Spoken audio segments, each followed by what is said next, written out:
Hello and welcome. This is Kevin with Divinely Designed, and today I have a soap-related video. Hopefully you read through the disclaimer on the previous slide. I have another disclaimer of sorts, and that is, in this video I'll be going over some of the rules and regulations for labeling handmade bar soap correctly, but I'd like to mention that I did not create the laws, and you may not agree with all of them, but do remember that I am merely the messenger here, providing you with the information that is currently in place. So please, no rants or flame posts down below in the comments, although I certainly welcome thoughtful discussion. There are lots of handcrafted bath and beauty products out there. Lotions, tonics, bath bombs, scrubs of all kinds, perfumes, just to name a few. But covering the labeling requirements for all of those is beyond the scope of this video. And my focus today will strictly be on soap. In particular, bar soap that is sold individually. If you're looking for a reference book covering soap and cosmetic labeling much more thoroughly than this video, I suggest Marie Gale's book, Soap and Cosmetic Labeling. It's a great reference, easy to read and understand, and it covers a wide array of soap and cosmetic products and multiple packaging options. Much of the information in this video is from that book. Okay. So let's consider a single bar of soap. This is one of mine. You might think that the labeling requirements for this particular bar of soap are always the same no matter what, but unfortunately you'd be wrong. The labeling requirements change based on the statements that are made about the soap itself. So in our example here, the statement is, "My soap will get you clean." So let's talk a little bit more about statements, or what I mean by statements. Statements not only include the things you say, perhaps while discussing your soap with someone directly, but also things you write on labels, or pamphlets, or descriptions you might include on your website, or even reviews that your customers might leave for others to read. And you might say, well, I can't control what my customers say, which is true to a degree. But if those customers post statements, say, on your website, those comments can be interpreted by regulatory agencies as statements made about your soap.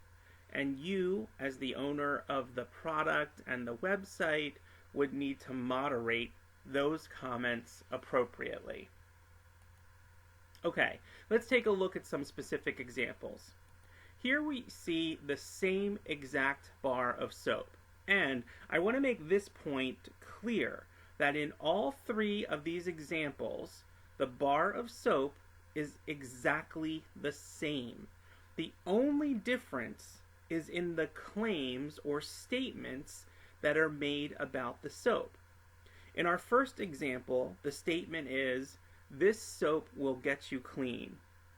That statement would classify it as a soap or a true soap that falls under the auspices of the Federal Trade Commission or the FTC. In the second example, the claim, "This soap moisturizes your skin," would classify it as a cosmetic, and it would fall under the auspices of the Food and Drug Administration, or the FDA. In our third example, the statement is, "This soap cures eczema," and this would classify it as a drug, and it would also fall under the FDA. However, you definitely want to avoid making drug claims. This soap would be subject to all the rules, regulations, and testing for any new drug. Statements about individual ingredients in the soap that make claims about treating medical conditions can also be construed as making medical claims about the soap itself. So our example here is contains tea tree essential oil, which is known to treat eczema. So because the statement is made about an ingredient doesn't necessarily mean that it's okay. If the statement is made about the ingredient contained in the product itself, that statement can be construed against the soap or the product itself, and it would be considered mislabeled or misleading. If you'd like to read more on this, the link below will take you to the FDA's warning letter sent to Dr. Bronner's about statements that they made about coconut oil. Okay, so we've talked about the statements and how those statements determine how a soap is classified, and that is what determines the labeling requirements. Before we get into the specific labeling requirements, there are just a few terms I'd like to go over. The first is the principal display panel. This is the part of the label that the consumer would normally see or examine when they pick the soap up. There are specific size requirements for the primary display panel, as well as size requirements for the size of the font on the label. Those things are a little bit beyond the scope of this video, and I encourage you to research them yourself. But as a very general guideline, they should be large enough to be easily read by the consumer and should fit the size of the product. So, for example, don't put a really tiny label with tiny font on a very big product. The size of your primary display panel and the size of the font on it should be in line with the size of the product. The next term is the information panel, and there can be a variable number of these. They can appear on different sides or on the back panel, but they could also appear on the top or bottom.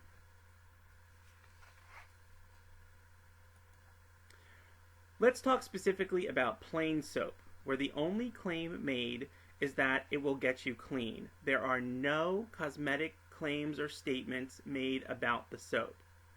This falls under the Federal Trade Commission, and it still has some requirements as defined by the Fair Packaging and Labeling Act, and typically some version of the Uniform Packaging and Labeling Regulations.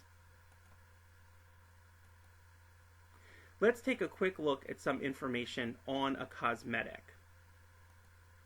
First, we have the brand name, or the company making the product. The trade name, typically a trademark named or a specific product name. Then we have the product identity, which is what the product is. So, for example, lotion, cream, soap, concentrated serum. And then finally, there can be variable amounts of marketing text, which is all of the other fancy stuff that the company may want to say about the product. Let's take a look at how this might work for a handmade bar of soap.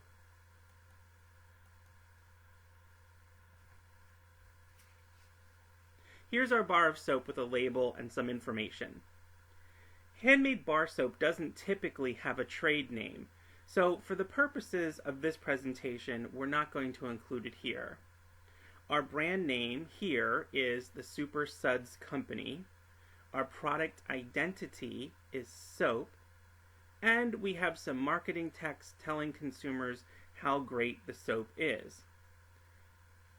In the case of just plain soap, where there have been no cosmetic statements made about the soap, the FTC only requires one of these, and that's the product identity. When these items are all separately listed on the label, it's very easy to identify which item belongs to which category.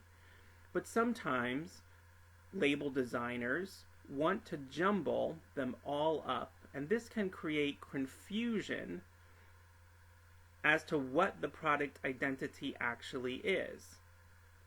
For the purposes of this video, I'm going to keep them very separate to try and keep it simple. Okay, so the product identity, remember, is required where the brand and the marketing text are optional. The product identity should be the most prominent, easy to locate and see, in line with and generally parallel to the base on which the product rests, and it can't be misleading. Let's talk about that last part a little bit more. Very often you'll see soap called something that has an ingredient in the product name. In our example, we have here lavender soap. Quite often this refers to a fragrance and not an actual ingredient in the soap. The FTC says that the name of an ingredient may not be included in the identity of the product unless it's present at significant and functional amounts. The FTC would define this as misleading. Even if your soap contains actual lavender essential oil or lavender buds, the FTC would still say this is misleading, as that is not the only ingredient in the soap. Remember, the FTC is trying to protect consumers from being misled and believing the product contains something it actually doesn't. A better and compliant way to do this is to specifically call out the fragrance. So our product identity is soap, and right below that we specify that the fragrance of the soap is lavender. You could also include a graphic or statement off to the side that is clearly separate from the product identity that specifically calls out the fragrance. The next thing that's required is the weight. It needs to be placed in the lower 1/3 of the label. It needs to be distinct and separate from other text and easy to read. It has specific size requirements that I'm not going to put into this video also, as they can be a little bit complicated. But again, the basic rule to follow is the size of the print should be in line with the size of the primary display panel, and it should be easy to read. For specific size information, see the FTC website or purchase Marie Gale's book. There can be no qualifying statements, and you can't overstate the weight. Using something like approximately is a quantifying statement and cannot be used on the label. This means you need to know the final weight of your soap after curing. Finally, both the imperial weight and the metric weight are required.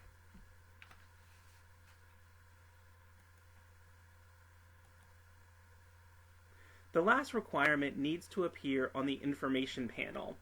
And remember, the information panel can be on the back, sides, top, or bottom. For our example, our information panel is on the back of our soap. And this requirement is the business name and address. This needs to include the name of the business. You can use your name if the business is a simple sole proprietorship that has not filed a fictitious name or a doing business as name. It must also include the street address, city, state, and zip code. You cannot use a P.O. box as the street address. Now, I know many soapers have home-based businesses, and listing their street address would be their home address. And many soapers have safety concerns about doing that. The FDA did allow the street address to be omitted from the business address if it is listed in a printed telephone directory.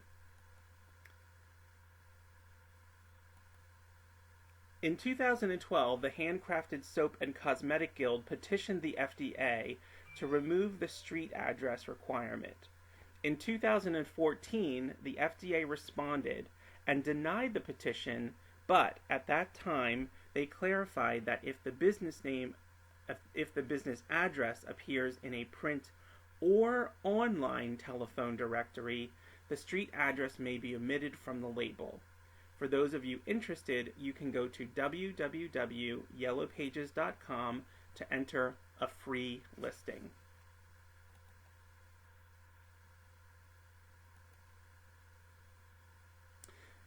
The next ingredient I'll talk about is the ingredient listing. Now, for soap that is just soap and has no cosmetic statements made about it, the ingredient listing is optional. And we'll talk about this later when we talk about the ingredients for soap as a cosmetic.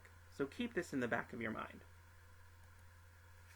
Okay, so just to review, soap labeling requirements for soap when it's just soap, just plain soap, and there's no cosmetic claims or statements made about the soap.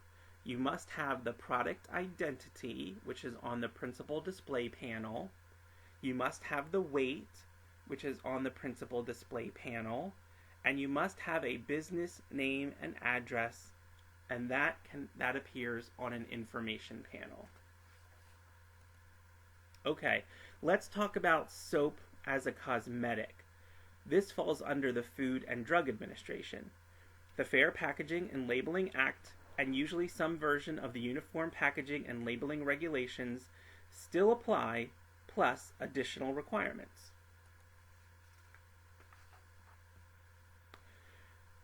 Here's our bar of soap with a label and some information.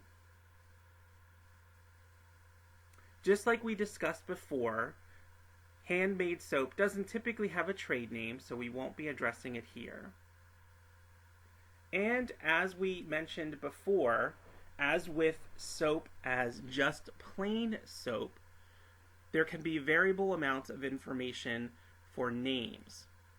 Here again we have our brand name, we have our product identity, and we have some marketing text. Just like the FTC, the FDA only requires a product identity, and that's, in this case, soap. Again, remember that mixing the various names into one single name or combining the different elements can make for a confusing and therefore misleading or misbranded label. So your best bet is to try and keep things as separate as possible. The product identity, remember, is required, and the brand name and marketing text are optional. Just like we discussed for soap as plain soap, the same thing applies here for soap as a cosmetic. Your product identity should be the most prominent text, easy to locate and see, and in line with and generally parallel to the base on which the product rests.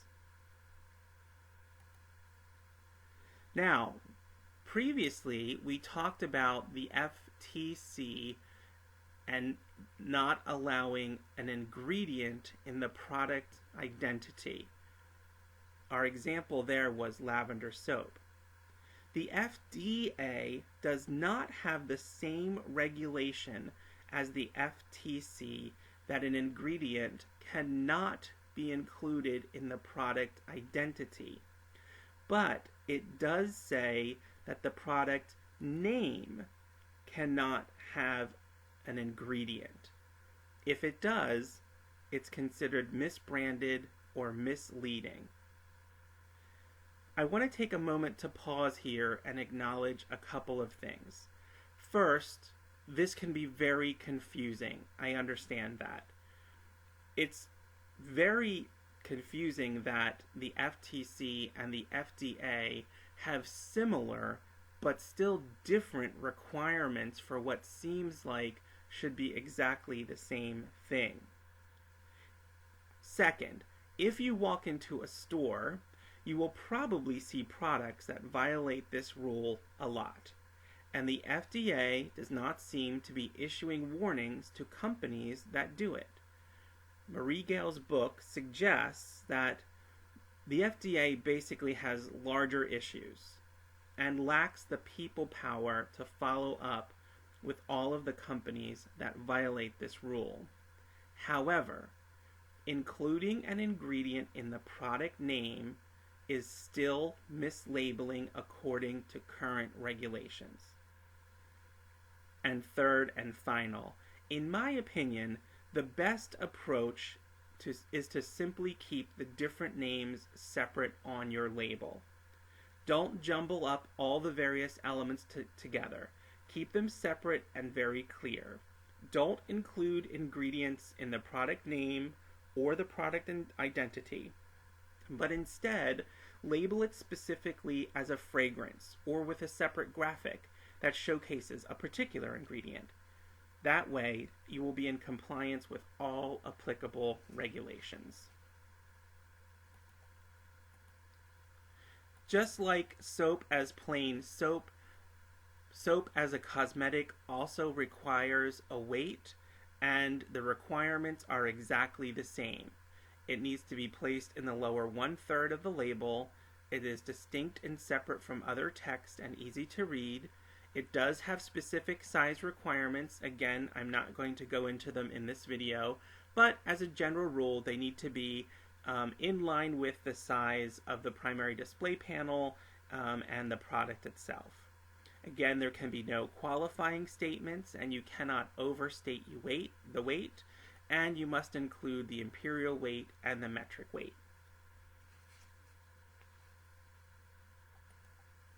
Okay, let's talk about ingredients. Ingredient lists are required for soap as a cosmetic, and the ingredients would go on an informational panel. For most bar soap, that label would be on the back of the soap, but it could also be on the sides, top, or bottom. There are specific rules for including ingredients on soap as a cosmetic. It needs to be clear and easy to read.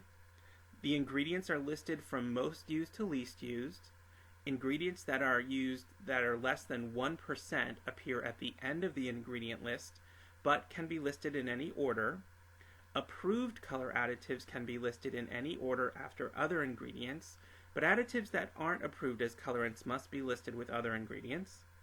Ingredients used to fragrance the soap could simply be listed as fragrance, or optionally could be listed by specific ingredient in the appropriate order. Botanical elements, things that come from plants like vegetable oils, essential oils, flowers, herbs, and spices, must be listed by their common or usual name. The Latin name may also be included in parentheses after the common name, but it is not required. Let's talk about this last one a little bit more in depth. Okay, so this also can be a little bit confusing, but I feel it's important to understand, so I'm going to try to take some time to walk through this. The Fair Packaging and Labeling Act says the ingredient list must contain the common or usual name, but there can sometimes be multiple names for the same thing. So to address this, the FDA identified resources to be used to obtain the official, common, or usual name. The first resource on the list, and there are others, but the first one is the Cosmetic Ingredient Dictionary. The names used in it are referred to as the International Nomenclature of Cosmetic Ingredients, usually abbreviated as INCI. The edition referenced in the regulations is the second edition, which was published in 1977. As you might guess, there have been other editions since then. The current edition is the 15th edition and was published in 2014.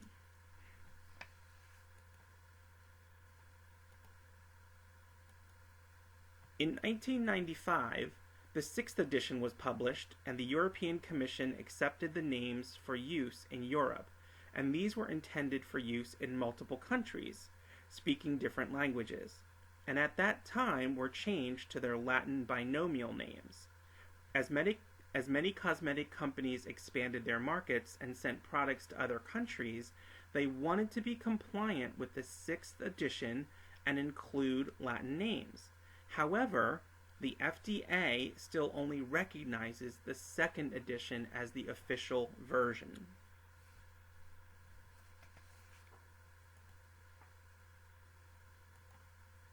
The FDA has said it will accept the use of the Latin names as secondary name in parentheses after the common name, but they also don't seem to be taking any action against companies that are using only the Latin name. So let's take a look at olive oil as an example, or as an ingredient. You could label it simply as olive oil, which would be compliant with the second edition of the Cosmetic Ingredient Dictionary. You could also label it with the common name and the Latin name in parentheses. What about using only the Latin name? It's not in compliance with current regulations, but the FDA doesn't seem to be taking any action against companies that are doing this. So hopefully that explanation made things a little clearer for labeling ingredients. Remember, our ingredients go on an informational panel, and on most bar soap, that would be a label on the back of the soap. Again, just quickly reviewing the rules: clear and easy to read, listed from most to least. If it's less than 1%, you can list them in any order. Approved colorants can be listed in any order at the end. Ingredients used to fragrance the soap can be listed as fragrance, or you can list the specific ingredient. And then botanical elements must include their usual or common name, but the Latin name may also be included in parentheses. So let's take a look at an example, which I think will help make this a little easier to understand. Here we have our soap formula. So we're going to use some olive oil, some coconut oil, cocoa butter, rice bran, castor, argan oil. We have our lye and water. We're going to fragrance it with oatmeal milk and honey fragrance oil. And for design, we're going to do a layered soap where we're going to have 3 different colors. One, we're going to leave the soap a natural color with no colorants added at all. In the second color, we're going to add some titanium dioxide to make it lighter. And in the third, we're going to add some cocoa powder to make it look darker. And for a little bit of decoration on the top, we're going to use a few whole oats. Okay, so here's an example of how we might list the ingredients for this soap formula. Our first ingredient is olive oil, because that is the ingredient that is used the most, 480 grams. Next, looking down our list, the next highest amount would be water at 458 grams, followed by coconut oil at 360 grams, cocoa butter at 180 grams. Now, our next highest oil used would be the rice bran at 120, but we have the lye, that's 171 grams, so that's the next highest one, followed then by rice bran, castor. Our next highest amount then is our fragrance, and in this example I've chosen just to list it as fragrance. Our next highest amount would be our argan oil, because that's the next oil that's used, and all the remaining elements are either colorants or things that were used in really tiny amounts. But here we have an example where we use something for color that wasn't an approved colorant, in this case cocoa powder. Because it's not an improved colorant, it must be included in the list of ingredients at its usual place, in the most to least used. So since we used 10 grams of our cocoa powder, that's more than the argan oil we used, and so that would be next in our list. Then we have our argan oil, our oats, which is the really tiny amount of something that we use that can come at the end, and then finally all of our colorants would be listed. In this case, I only have one colorant to list, and that would be titanium dioxide.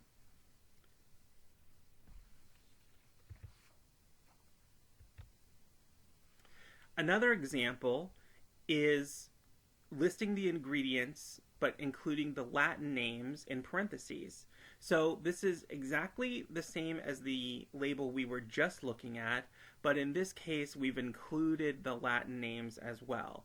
This is also an acceptable way to label this soap formula. But what about this one ingredient, you might be saying? What about sodium hydroxide? Some of you might be saying, well, why is he including sodium hydroxide in the ingredient list? All of the sodium hydroxide is used up during the saponification process, so none of it remains in the final product. Plus, some consumers are confused by including it, or worse, they fear it. So as a soap maker, you might say to yourself, I'd really prefer to leave it off the label because people are scared of having it present in soap, and it makes them think of that really harsh soap that all of their grandmothers made, and it was really terrible. So I'd really like to leave this off, and it's not in the final product, so why do I need to list it?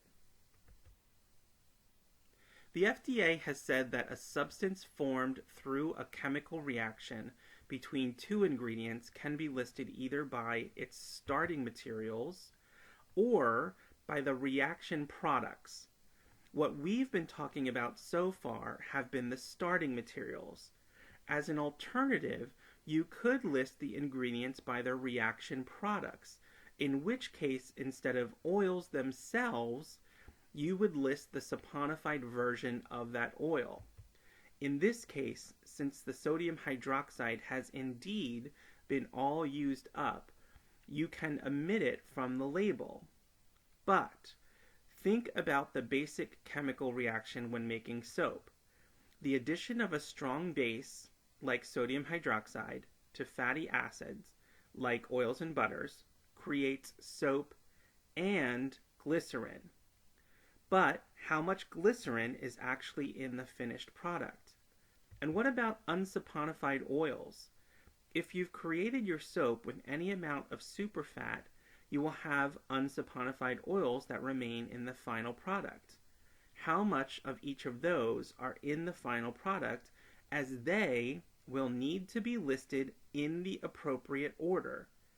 This labeling requires that the person doing it be familiar with the chemical reaction and calculate the amount of all of the final products so they may be listed in the correct order. What about using the phrase saponified oils of? This is not listed in the second edition of the Cosmetic Ingredient Dictionary and cannot be used in soap labels where the soap is a cosmetic.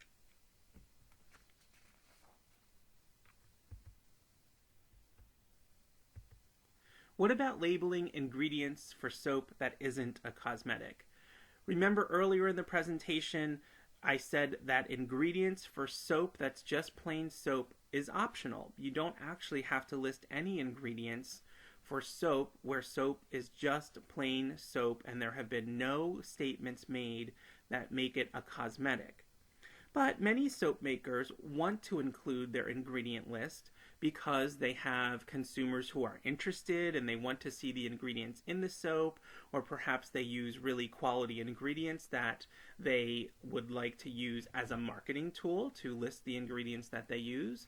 So many soap makers would like to choose to list the ingredients that are there. Well, since there are no requirements for ingredients where soap is just soap, you have a lot more flexibility in how you might list ingredients. For example, you might create one standard label that lists multiple types of oils or ingredients that you can have in your different soaps, and then simply check off the appropriate ones that are used in that particular soap. Or you might here use the term saponified oils of. Again, because it's a soap that's just plain soap, there are no regulations about the ingredients, and you could use that phrase here. However, keep in mind that in general, anything that you do with labeling cannot be misleading. So if you're going to include information on your soap label for soap that is just plain soap, you certainly could follow the existing rules for soap as a cosmetic, and then you would know you are in compliance with all applicable regulations. And if you decided at some point to switch over to have your soap be considered a cosmetic, perhaps you add a website where you start talking about how great your soap makes skin feel, you would already be in compliance. But even if you're having soap just as soap, where it's not a cosmetic, you must follow that underlying theme where you cannot mislead the consumer by the ingredients listed on your soap. Once again, if you'd like more information on this topic, I suggest Marie Gale's book, Soap and Cosmetic Labeling, where you can find a ton more information about labeling products correctly. I highly recommend it to any soaper. It is really a must-have reference book. Links to Marie's sites can be found in the description below. And finally, I would just like to say thank you for watching and hanging into this video. Please like and subscribe, and check back here for more crafty and soapy videos at Divinely Designed. If you have comments or questions, please leave them down below, and I will do my best to answer them. Thank you very much.